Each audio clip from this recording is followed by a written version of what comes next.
What is going on, YouTube people? Today, another edition of the weekly sports card market update and national check-in.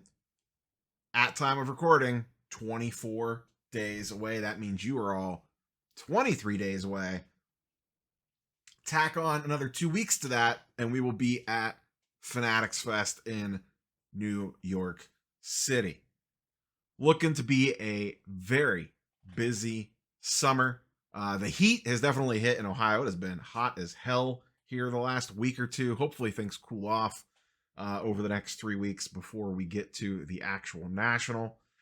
We had confirmation, or not doubling down per se, but we got more information on the trade nights at the national this past week. Each one has a different sponsor or slash headliner, whatever you want to call it. Card Collector 2 and Jimmy from Kentucky Roadshow are still continuing their tradition of, I believe, the Thursday night trade night. There was some questions being thrown around about, is Card Collector 2 done with national trade nights? No, he is back, and they are running a Thursday one, and then I forget the ones for Friday and Saturday, but they are still running their traditional one. I did see Ryan ran a kids trade night on Friday night at the shop, and my goodness, did it look insanely busy based off of posts from Instagram. I'm sure I'll have a video up on it, but whew, that thing looked slamming. I had a local show on Saturday, Broadview Heights. I did not go. About an hour drive, and I just, for whatever reason, was not feeling it. It definitely feels like, I know myself personally, but just generally the vibes right now around we are definitely in the summer lull of things. People are busy with vacations, people doing stuff with the family, going to the beach, household projects. It definitely feels like we are in that cards are not the top priority right now as we kind of creep towards the national, and that usually kind of kicks things back off again. We're also, and it kind of times up too, because we're kind of in a little bit of a sports lull. I mean, we're about to get like a blitzkrieg of NBA news with NBA free agency getting ready to kick off later today. Some stuff has already happened with that. As of time of recording, the DeJounte Murray trade has gone down. And I just saw right as I started recording that it appears Klay Thompson is leaving the Warriors for a different team. Unsure who yet, but he is going to potentially leave Golden State. Paul George has opted out of his contract. We don't know exactly what that means quite yet. He still could re-sign with the Clippers. Donovan Mitchell still hasn't signed his extension yet with the Cavs. That's kind of in a gray area. I still kind of expect that to go down. So we're going to get a flurry of NBA news. And then the draft happened this past week. No one really seemed to care. Bronny went to the Lakers. That's really the biggest news out of the draft, was what the 55th pick was. Baseball, we're in the dog days. We're heading towards the All-Star break very quickly here. Football, we are in no man's land. Speaking of football, first fantasy football draft is up. Hang around towards the end of the video. I'll give some details on that. Underdog Best Ball League. I posted about it on a few different places on social, but more details on that at the tail end of the video if you want to hop in one of those. But we're in no man's land for sports, for cards, I think, as well, as we ramp up to the actual national. Is that where you're at? Is that what you're feeling? I know coming off of Heroes Con, I have been, I don't want to say in a rut, but just, I don't know, not much is speaking to me in the sports card side of things. There's really not much great in the way of new releases. Series 2 came out, it was fine.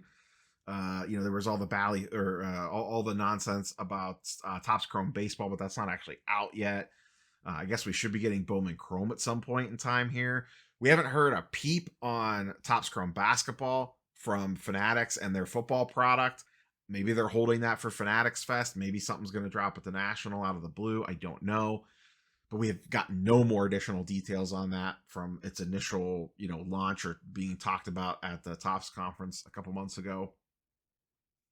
So just kind of a weird spot right now. We'll see what happens over the next few weeks to get the juices flowing. I'm still excited to the National. That's no question, but it just seems like we are kind of in that summer malaise. Before we dive too deep, shout out to our channel partner and friends over at COMC.com, home for buying and selling of all things trading cards, sports, non-sports. the whole 9 yards. Even comic books, they do have comic books on there. Not a ton, but there are definitely some on there. I check in on the inventory on comic books every once in a while to see if something catches my eye. But I am working on, I basically keep a pile on my desk of things to send out to them. I have a small pile started. It's just not big enough to justify a box quite yet. So maybe I'll do a drop off at the National in Cleveland, depending on what I get into between now and then. But as I've stated 100 times before, maybe even 1,000 times, my favorite place for moving cards that I just don't feel like dealing with, that $5 to $10 to $15 range, maybe even a little bit cheaper than that I don't feel like messing with plain white envelope, I am sending to COMC. I'm letting them do the work, and then I am taking that money that I make off those cards and using it to pick up PC cards on the platform. That is generally how I use COMC. You've seen my mail days over the past year plus, where I am constantly picking up cool stuff from COMC by using the funds of that random lower end stuff that I send in and kind of build up that bankroll and then go after some stuff. You could be doing the same thing. Let's get caught up on news. Most of this PSA related. There was a ton of PSA news this week.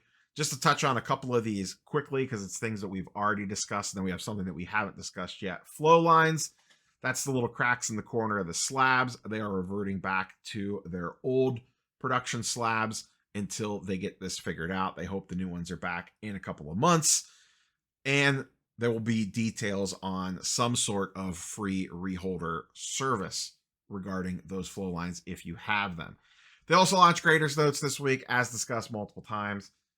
I hate that these notes are not public. As of right now, express tier and higher to get graders notes. One of the questions that I still have that I really haven't gotten a great answer to is what happens if you use a group submitter or go through someone like COMC or basically any third party. You essentially have no idea what the notes are unless that third party is going to supply those to you. Now, if you're using like a local group submitter or something, you might be able to get your hands on those. But if you're using COMC, I don't know that that's going to be possible. That seems like an absolute nightmare for COMC and the end user as well. So graders notes, hate that they are hidden from public eye. Now, the one thing PSA talked about or launched this week that I did not get a chance to talk about was national pricing. They have launched their services for what they are offering on site at the National. Now, they are expensive. That's no surprise. PSA has an ultra premium, especially for on-site grading. Cheapest thing you could get is $129 per card, max declared value $2,500, and that is for end of show, and it has to be in by Saturday at noon. If you want end of day, you're looking at $250 for 5,000 or less, and then it escalates from there. And they even have get it back in 3 hours for the cool price of $800 or more, depending on the declared value. You can see it kind of goes up from there. You can also get reholders done. You're looking at $100 for a reholder for end of day. And then if you have some monster card, you're looking at some more expensive options for there. Now, listen, on-site grading at the National is not for everybody, especially with PSA. This is really for upper tier cards to the ultra high end. Now, what you can take advantage of, though, is drop off. So if you have orders that you want to put in, we don't know what the July specials are yet. We should be getting those very, very quickly here, along with gem rate data as well for the month of June. So once we get our hands on those, maybe there's a really good special you want to drop off to save shipping out. So that's something you could potentially take advantage of. But for the actual on-site itself, it's really for higher end stuff. And I get it. If I had a monster card, if I had a $10,000 card, a $25,000 card, a $100,000 card that I wanted graded, I would 1,000% pay the premium for the on-site grading, not to have to worry about shipping that thing. To be able to walk it into the room, hand them my credit card, have them do the grading, and then hand it back to me in 3 hours a day or end of show. Sign me up for that if I have something super, super high end. I don't have a problem with that at all. For, like I said, the peace of mind of shipping alone would be 100% worth it. If you want something slabbed up on the lower end, we talked about it last week. CGC's prices came out. It is very affordable now, obviously, for flipping. The resale value is not there yet, but if you're just looking to get cards graded on site, that is your best path in regards to price point. Now, we don't have Beckett's grading prices yet for on-site grading. We'll see what that comes out to be. SGC is not doing on-site grading, so you could do drop-off services with them. But once we get Beckett's prices, we will have a full picture of what on-site grading looks at from the big four. It will be busy. You know, if you've never attended a national before, walk past the grading company booths. They usually have quite a long line. Now, I did hear that Beckett was doing some sort of virtual queue. We'll see how that works out for him. I know CGC's done that in the past. They actually did it at last year's national, and it worked pretty good. They have like a dozen kiosks for entering orders in and dropping off. But instead of staying in line, you walk up, sign in on an iPad, and then walk away. And then they text you when to come back to actually do your submission. So you're not tied to standing in line at the booth, which was kind of nice. Like I went and walked around for like 15 minutes. They texted me and told me to come back. So I thought that was really nice the way that they did that. They also used that same system I noticed at Heroes Con for comic books. So I would expect that system to be used again this year, but I do not know that for sure. The other thing you'll be able to do with PSA is drop off cards for the vault. Now, I am a little curious about this. This is something I'm going to file away. I'm going to sort through my inventory to see if there is anything that I just want to send to the PSA Vault. Have it vaulted, stuff that I'm planning on potentially reselling either, you know, basically anytime throughout the rest of the year. If it's stuff that I don't want for trade bait, if it's things that maybe I am just waiting for a certain time of year or a season to start back up again or whatever, I may consider vaulting it. I'm going to take a look. That's not something I've done in the past, but if I was going to do it, it will be with PSA, I think. If I'm going to head down that path, I think they're the ones I want to use, and that really comes down to their direct connections with eBay. So not 100% sure if I'm going to do anything. I got to take a look at it. And you get a cool hat. Wow. PSA Vault hat. Yeah, I'm good on the PSA Vault hat. They're also doing some live breaks. Nat Turner and Ryan Hoge are doing some breaks of some vintage sets and various different things for basketball and baseball. If you submit, it sounds like you get chances to potentially get into those break slots for free. Let's go ahead and dive into some charts and graphs from our friends over at Market Movers. Link in the description down below. If you want to play around with charts and graphs yourself, you can get a couple weeks for free and 20% off for life. First up, baseball. Kind of a lot going on in baseball for being in the middle of the season. James Wood, #1 prospect, I believe, currently in baseball, is getting called up tomorrow. His card prices have crept up a little bit. We'll see if they jump once he actually makes his debut. But his PSA 10 first Bowman is up about 13%. If I pulled this out and went back to spring training, it's actually been slowly creeping up throughout the entire summer. Next, Royce Lewis, been on absolute fire lately. His PSA 10 first Bowman up 41%. I believe he's injured quite frequently, but since he's come back, he has been really, really hot. Next up, another guy that's been super hot, Jarren Duran. First Bowman PSA 10 auto up 220% in the last 30 days. Another guy, a local boy to me, John Kenzie Noel.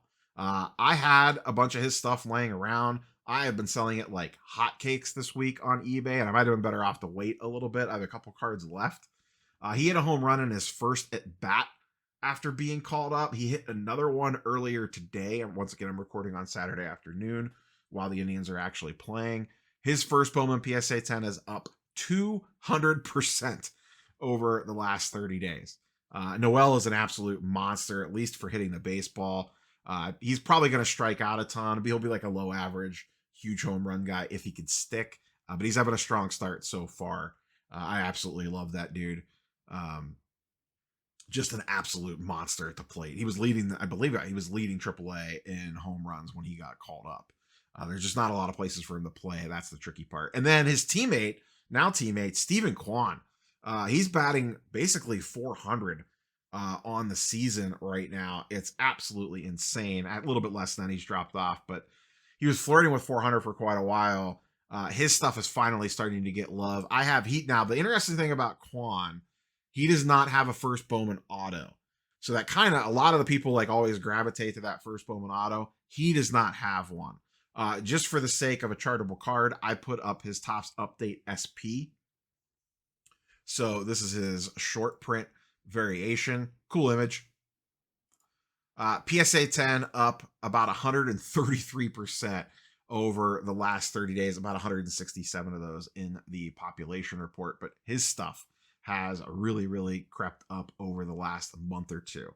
So a lot of what you're seeing here on these big increases are, other than James Wood, who's still, top tier prospect, it's guys that have kind of slipped through the cracks. Like I know Noel specifically, just because I've had his stuff for a while.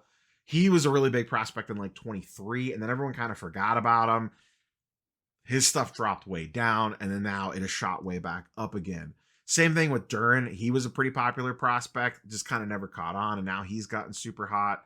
Quan, he's had good seasons, but nothing like this. So he's kind of more of a breakout candidate, but prices are moving if you took flyers on any of these guys.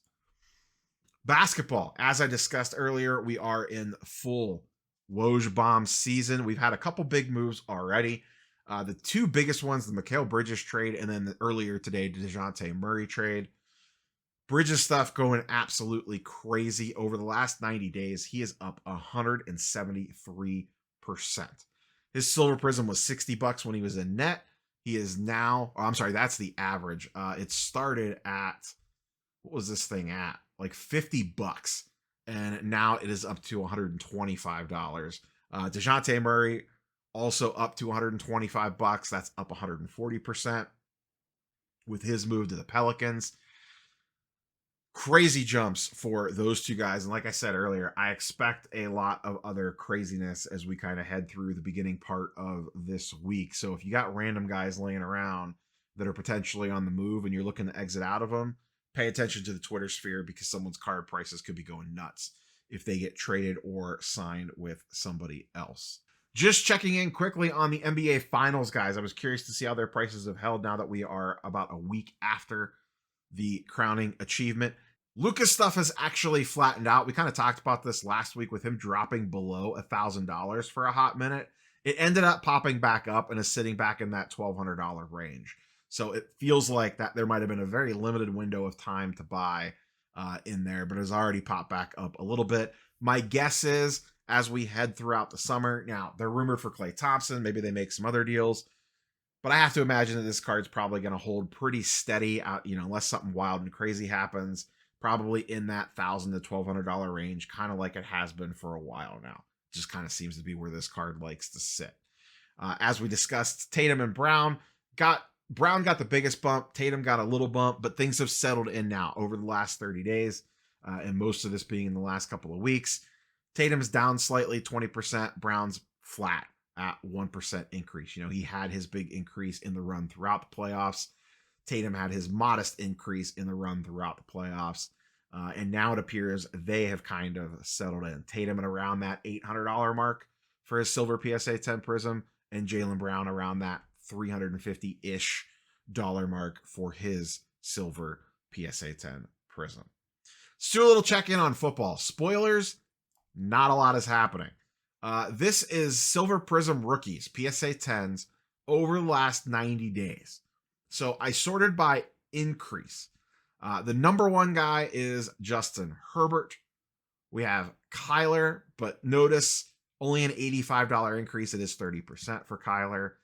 Christian McCaffrey, notice once again the small numbers here. $70, $60, $50, $50, $40.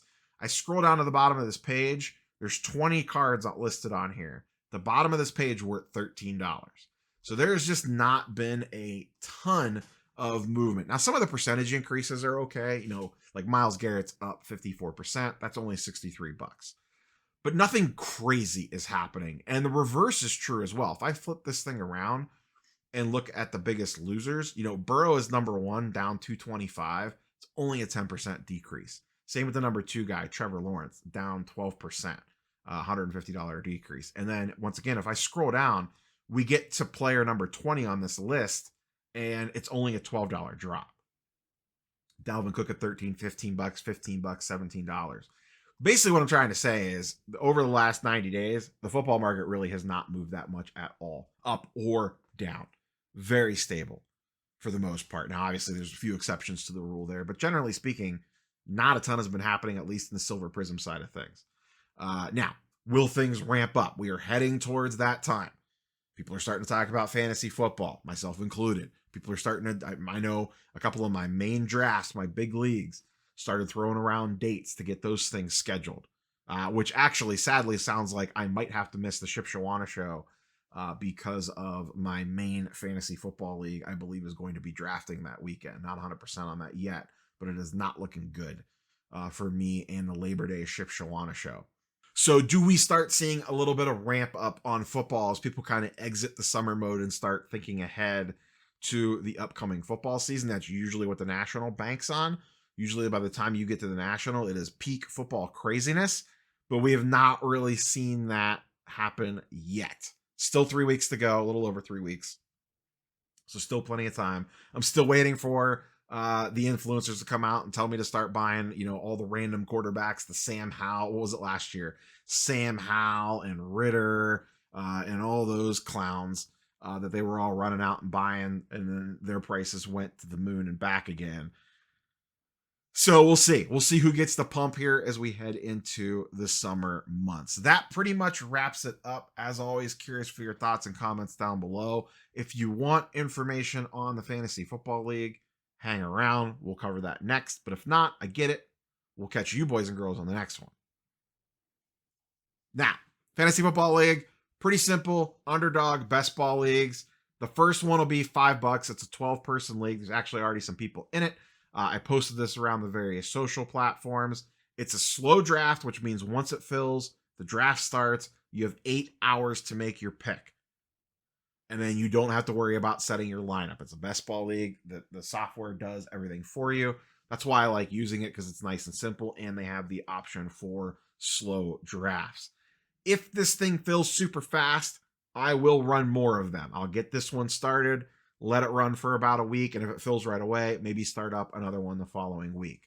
I will link to this in the description of the video, or you can look at the community page. You can look at my Instagram, or I'm sorry, not my Instagram.